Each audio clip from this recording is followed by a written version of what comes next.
Dear students, पिछले कक्षा के अंदर हमने 1.2 को कंप्लीट कर लिया था।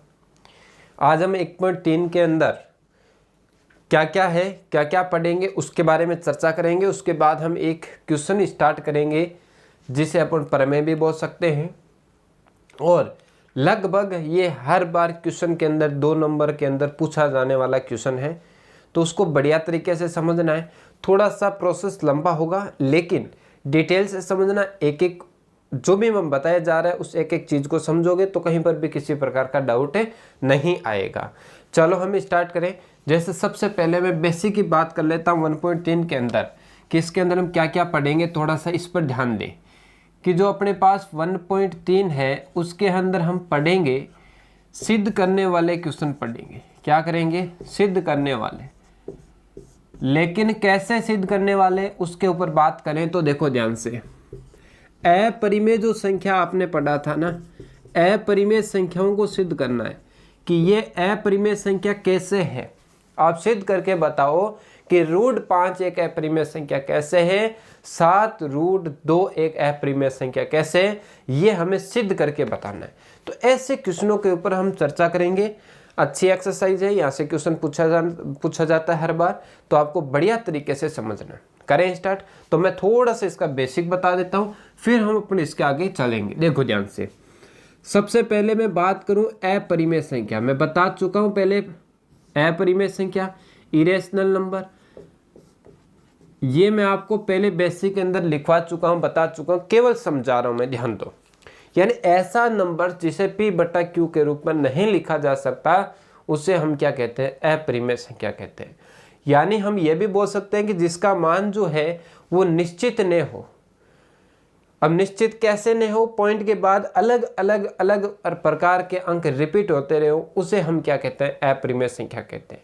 जैसे रूट वाली जितनी भी संख्या, जैसे फॉर एग्जाम्पल की मैं बात करूँ, परिभाषा मैंने लिखा रहा हूँ, पीछे लिखा चुका हूँ, √2, √3, √5, √7, यानी ऐसे जितने भी नंबर्स हैं वो सारी की सारी अपरिमेय संख्या कहलाती है। यानी मैं इससे बोल सकता हूँ कि यहाँ इस रूट के अंदर कुछ संख्याएं आ रही है, वो संख्याएं आ रही है अभाज्य संख्या। कैसे संख्या आ रही है प्यारे बच्चों? अभाज्य संख्या। यानी जितनी अभाज्य संख्या है जो रूट के अंदर आएगी तो वो अपरिमेय संख्या कहलाएगी। ये सारी की सारी कैसी संख्या है? अपरिमेय संख्या है। अब इन्हीं के ऊपर हम चर्चा करेंगे कि √2 अपरिमेय है तो क्यों है, सिद्ध करके बताओ। √7 अपरिमेय है तो क्यों है, सिद्ध करके बताओ। इन सभी का अभाज्य संख्याओं वाले का सारों का पैटर्न एक ही प्रकार का है, जो हम अभी स्टार्ट करेंगे। एक क्वेश्चन बढ़िया तरीके से समझेंगे। अच्छा, पहली बात तो ये होगी। दूसरी बात ध्यान दो। दूसरी बात यह है, एक तो आपको ये ध्यान रखना है कि रूट के अंदर से कैसी भी अभाज्य संख्या जाए वो क्या कहलाएगी? अपरिमेय संख्या कहलाएगी। ठीक है। अब हम बात करें कि जैसे हमारे पास कोई संख्या है, यदि कोई अभाज्य संख्या को किससे लिखते हैं? P से, प्राइम नंबर।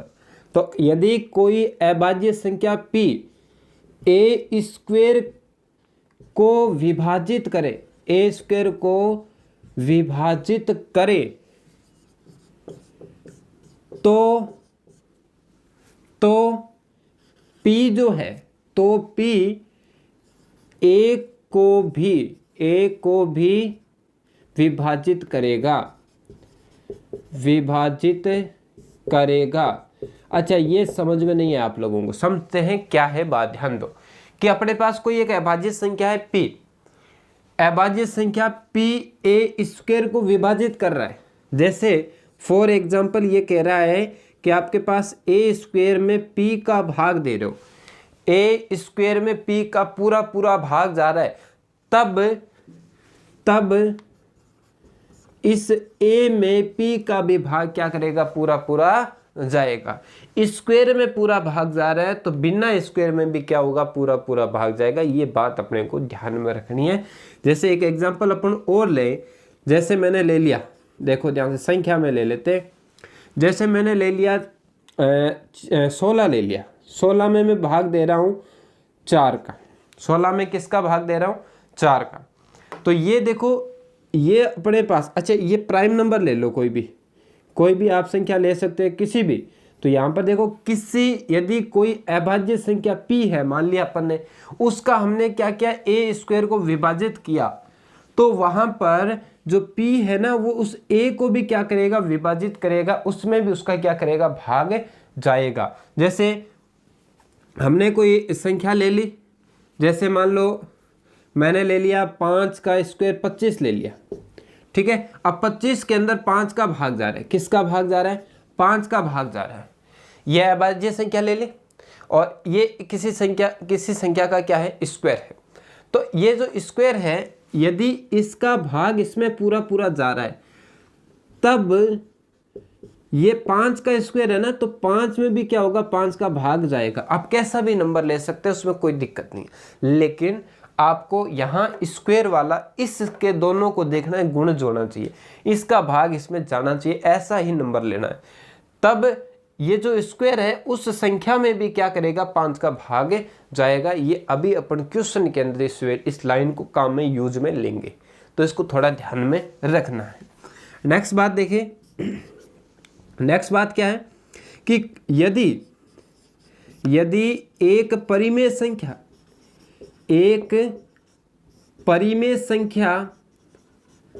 व अपरिमेय संख्या का योग यानी जोड़ करना, एक परिमेय संख्या को एक अपरिमेय संख्या को हमने जोड़ा, या उनका क्या करना घटाव करना, या उनका क्या करना गुणा करना, या उनका क्या करना प्यारे बच्चों भाग करना। यानी दोबारा देखो कि एक परिमेय संख्या और एक अपरिमेय संख्या का योग, घटाव, गुणा तथा भाग भी क्या होता है बताओ। देखिए परिमेय अपरिमेय, आप कहोगे अपरिमेय संख्या होता है, अपरिमेय संख्या होता है। ये आपको मैंने 9th में पढ़ाया था, याद हो तो, जो स्कूल के बच्चे देख रहे हैं।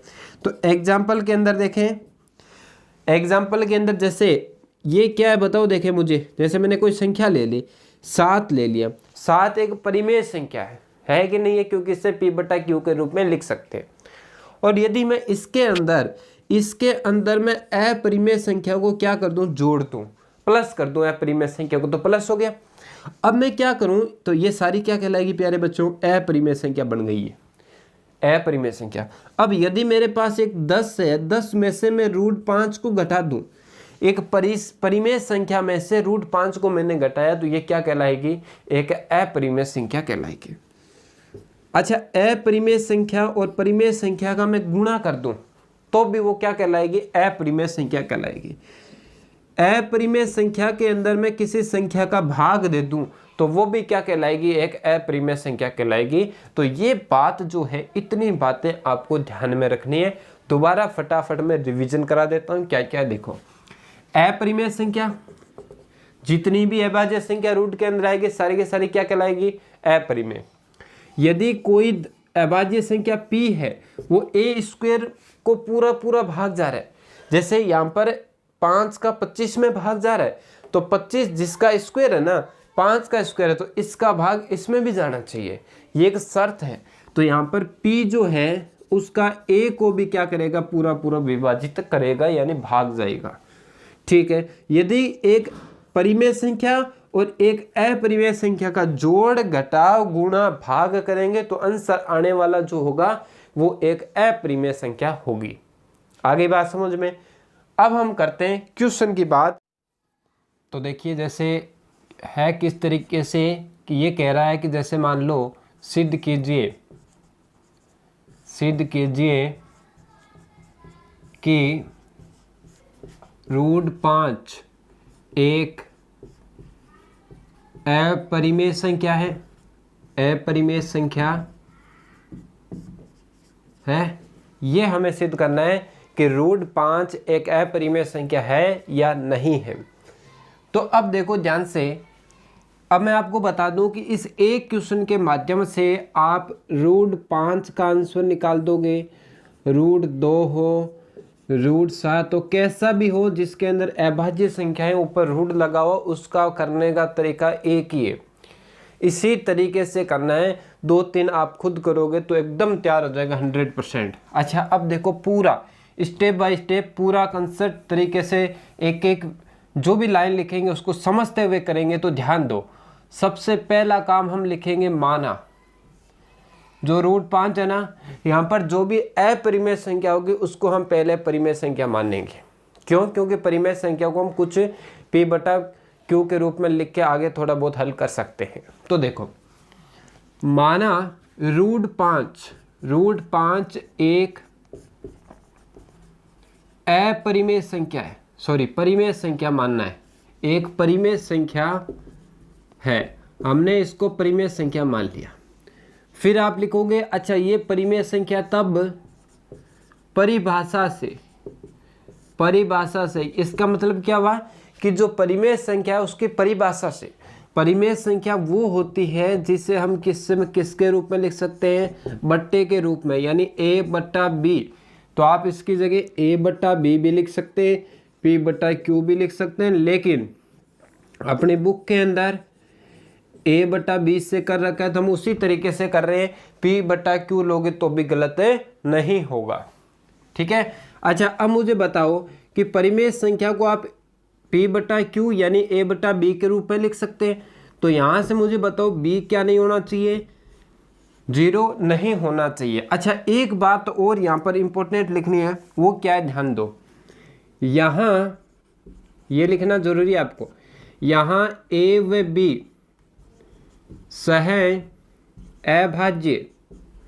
सह अभाज्य पूर्णांक है, ये लाइन भी लिख सकते हो। दूसरी लाइन क्या है वो देख लो ध्यान से, एक लाइन तो ये हो गई, दूसरी लाइन हम इस तरीके से लिख देंगे, ध्यान से देखना है इसको थोड़ा सा, या A व B में कोई उभयनिष्ठ गुणनखंड नहीं है, यानी इन दोनों में कोई भी उभयनिष्ठ गुणज भी बोल सकते हो या गुणनखंड नहीं है, यानी कोई भी संख्या इसमें कॉमन नहीं है। ये बात हमने लिख दी कि A और B के अंदर ऐसा कोई भी नंबर नहीं है जो कॉमन है, सही है।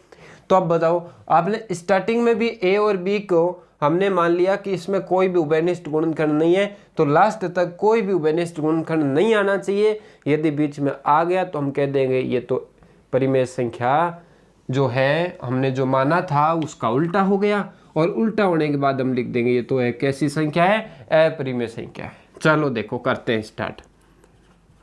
सबसे पहला ये जो B है ना, स्टेप बाय स्टेप समझना तरीका, सारों में एक ही जैसा है। ये B भाग में, इसको इधर भेजो, भाग की वैल्यू इधर आएगी, किस में आ जाएगी, गुणा में, तो 5√5B बराबर में A बच गया। अब आप दोनों ओर क्या कर दोगे, वर्ग कर दोगे, दोनों ओर वर्ग करने पर, दोनों ओर क्या कर देते हैं, वर्ग, तो √5B का भी क्या कर देता हूं मैं, स्क्वायर कर देता हूं, A का भी मैं क्या कर देता हूँ, अब इसके अंदर इसका स्क्वायर कर देते हैं।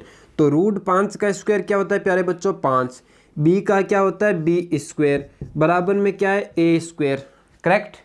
अब क्या करेंगे, यहाँ से ये जो 5 है उस 5 को हम उधर भेज दें, 5 को उधर भेज दें, तो 5 यहाँ किसके अंदर है, गुणा में, उधर जाएगा 5 किस में, देखो 5 गुणा में, उधर जाएगा भाग के अंदर, तो 5 आ गया भाग में। दोबारा देख लीजिए, 5 गुणा में उधर गया भाग के अंदर, इसको नाम दे देते हैं समीकरण नंबर 1। अब ध्यान दो, यहाँ पर एक थोड़ी सी बात करें, यहाँ जो है कि A² के अंदर 5 का भाग जा रहा है ना, भाग देने पर क्या आया, B² आया, बात तो सही है। तो A² 5A² में 5 का पूरा भाग जाता है, ठीक है। अब हम लिखेंगे इसलिए A में भी 5 का पूरा पूरा भाग जाएगा, भाग जाएगा। तब हम इसको लिख कैसे सकते हैं भाई? आप कह रहे हो ए स्क्वायर में 5 का भाग जाएगा, तो ए में भी किसका भाग जाएगा? 5 का। ये अपन ने देखा था पहले। तो यहाँ से मुझे बताओ तब क्या बन जाएगा कि ए में भी किसका भाग जाना चाहिए? 5 का। स्क्वायर में 5 का भाग जा रहा है, तो बिना स्क्वायर में भी किसका भाग जाना चाहिए? 5 का। इसको हमने क्या मान लिया? सी मान लिया। इसके बराबर कुछ ना कुछ तो क्या मानना पड़ेगा ना सी, कि भाई इसका भाग दिया तो बी स्क्वायर आया, इसका भाग दिया तो सी आया, ऐसे हमने मान लिया। 5 किस में? भाग में। 5 को उधर भेज दो, किस में चला जाएगा? गुणा में। तो ए बराबर क्या आ जाएगा? 5 सी आ जाएगा। ये तो निकल जाएगा, 5 भाग में इधर है गुणा में। अब फिर आप क्या कर दो प्यारे बच्चों? दोनों ओर स्क्वायर कर दो। दोनों ओर वर्ग करने पर तो इधर भी स्क्वायर कर देते हैं, इधर भी क्या कर देते हैं? स्क्वायर कर देते हैं। तो a का स्क्वायर, 5 का स्क्वायर कितना होता है? 25। c का क्या होगा? c square. करेक्ट। ये किसका मान निकल के आया है? आप कहोगे सर ये तो a स्क्वायर का मान निकल के आया है। तो a स्क्वायर की जगह हम क्या लिख सकते हैं? समीकरण 1 में a स्क्वायर की जगह हम लिख सकते हैं 25c स्क्वायर। लगा दो, लिख दो।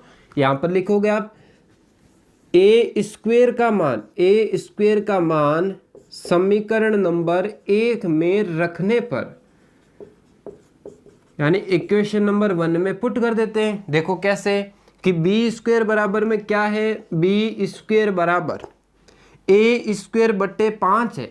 मैं एक बार लिख रहा हूं, ए स्क्वायर बट्टे 5। आप ए स्क्वायर की जगह क्या लिखोगे प्यारे बच्चों? 25c स्क्वायर लिखोगे। क्या लिखोगे? 25c square. ध्यान से देखना, अच्छा क्वेश्चन है, पूछा जाएगा एग्जाम में, ऐसे ही पूछे जाते। अब क्या करेंगे? 5 का भाग जा रहा है, दे दो भाग। 5 का मैंने भाग दिया, 5c स्क्वायर निकल के आया। अब मुझे बताओ ये 5 जो है वो किस में? आपके सर 5 तो गुणा में, और गुणा की वैल्यू इधर आएगी तो किस में आ जाएगी प्यारे बच्चों? भाग में आ जाएगी। तो 5 भाग में आ जाएगा, बराबर में क्या बच जाएगा? c स्क्वायर बच जाएगा। तो अब मुझे एक बात बताओ, यहाँ बी स्क्वायर में किसका भाग जा रहा है? 5 का। आप लिखोगे चूंकि बी स्क्वायर, या इसलिए बी स्क्वायर में 5 का पूरा पूरा भाग जाता है, भाग जाता है। तब या इसलिए या चूंकि हम बोल सकते हैं कि बी स्क्वायर में 5 का भाग जाता है, तो बी में भी किसका भाग जाना चाहिए?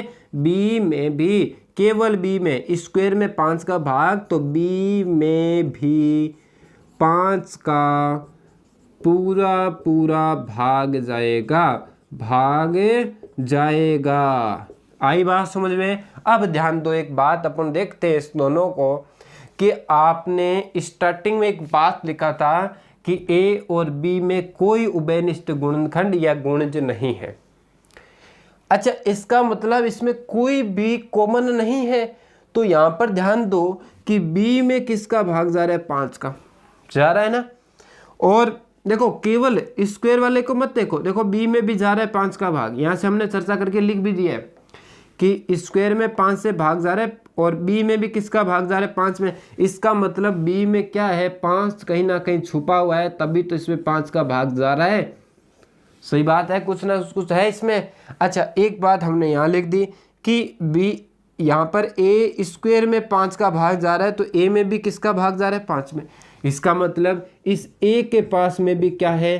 5 है। अब कहीं पर भी हो सकता है, कोई भी संख्या है उसके अंदर तो होगा, लेकिन यहाँ से पता चल रहा है कि 5 का भाग बी में भी जा रहा है, 5 का भाग ए में भी जा रहा है, तो दोनों में 5-5 का भाग जा रहा है। इसका मतलब 5 इन दोनों में क्या है? उभयनिष्ठ है कि नहीं है? लेकिन हमने क्या कहा था शुरू में? नहीं होना चाहिए, लेकिन हो गया, तो काम गड़बड़ हो गया। तो हम लिख देंगे लास्ट के अंदर, ध्यान दो, अतः स्पष्ट है कि ए व बी में 5 उभयनिष्ठ गुणज हैं, इसलिए हमारी परिकल्पना गलत है, हमारी परिकल्पना गलत है। हमने तो क्या लिया था, देखो सरों में क्या किया था कि इसने परिमेय संख्या माना था, और हमने माना था कि यहाँ पर ये दोनों कोई भी गुणनखंड उभयनिष्ठ नहीं है, और यहाँ पर निकल गया, इसलिए हमारी परिकल्पना क्या हो गई, गलत हो गई। इसलिए गलत है। अतः √5 एक कैसी संख्या है, अपरिमेय है, अपरिमेय संख्या है, अपरिमेय संख्या है। ये इस तरीके से आपको क्वेश्चन का फाइनली आंसर लिखना है प्यारे बच्चों। अब मेरे हिसाब से आप लोगों को समझ में आ गया होगा। एक बार मैं दोबारा रिवीजन करा देता हूं, समझे ध्यान से। क्या करना है, पहले स्टार्टिंग में यहां पर चाहे कैसे भी संख्याएं, अब अभी अगली क्लास में हम पढ़ेंगे √5 + 7। मैंने आपको बेसिक के अंदर इसमें स्टार्टिंग बताया था ना, किसी भी परिमेय संख्या में 7 जोड़ें, गुणा करें, घटाएं, भाग करें, ऐसे क्वेश्चन अगली क्लास में करेंगे। अभी केवल अपन ने √5, √2, √3, √7 इनका तरीका यही रहेगा। जहाँ जहाँ 5 चल रहा है उसकी जगह 2 चलेगा, जहाँ जहाँ आपके पास 7 है तो जहाँ 5 है वहाँ पर 7 चलेगा, 7 लोग है तो कोई डिफरेंट नहीं है, सारी लाइनें एक ही जैसे आपको लिखनी है। अब सुनो ध्यान से, आपको कॉपी में क्या क्या करना है प्यारे बच्चों, जो मेरे स्कूल के बच्चे हैं, जो अपन रोजाना काम आप भेजते हो करके, तो आपको क्या करना है ध्यान से समझे। आपको √5 का मैंने बता दिया, आप √2 का निकालोगे, √3 का निकालोगे। ये 2 क्वेश्चन आप मुझे करके भेजोगे, ठीक है। √2 और √3 ये आपका प्रमेय है जो आपके एग्जाम में पूछा जा सकता है, एग्जाम्पल। और √7 भी है, एक √7 एग्जाम्पल है, तो उसको भी हम आपको करना है। अब देखो ध्यान से, दोबारा हमने इसको क्या मान लिया, परिमेय संख्या। फिर परिमेय संख्या की परिभाषा से परिमेय संख्या को किससे लिखते हैं, a/b से। b क्या नहीं होना चाहिए, 0 नहीं होना चाहिए। यहाँ a और b क्या है, सहभाज्य पूर्णांक। सहभाज्य क्या होता है बता रखा है ना, दोनों में कोई भी उभयनिष्ठ गुणनखंड नहीं, ये लिख दिया हमने। अब देखो ये b भाग में इधर आएगा, गुणा में आ गया, दोनों और वर्ग कर दिया, इधर भी √5 का 5, b का b², a का a²। 5 या गुणा में उधर गया भाग में, 5 का भाग a² में जाता है तो 5 का भाग a में भी जाएगा, तो 5 का भाग a में दिया, हमने c मान लिया। 5 गुण भाग में उधर गया गुणा में, फिर क्या कर दिया, दोनों और वर्ग कर दिया। वर्ग करने के बाद ये कंडीशन निकली, तो यहाँ से a² का मान निकल गया 25c²। a² का मान उठा के a² की जगह रख दो समीकरण 1 में, या रख दिया। 5 का भाग दिया, 5 आया। फिर यहाँ से 5 गुणा में इधर आया 5 भाग में, 5 का भाग b² में जाता है तो 5 का भाग b में भी जाएगा। इसका मतलब साफ साफ पता चल रहा है कि b में भी 5 कॉमन है और a में भी 5 क्या है, कॉमन है। जबकि हमने स्टार्टिंग में माना था कि कॉमन तो होना ही नहीं चाहिए, और ये हमारी परिकल्पना क्या हो गई, गलत हो गई। इसलिए √5 क्या एक अपरिमेय संख्या है। आया समझ में प्यारे बच्चों। जिन बच्चों ने अपनी क्लास को सब्सक्राइब, लाइक वगैरह नहीं किया है तो करें, अन्य बच्चों तक भी भेजें। धन्यवाद प्यारे बच्चों, बाकी हम नेक्स्ट क्लास में करेंगे।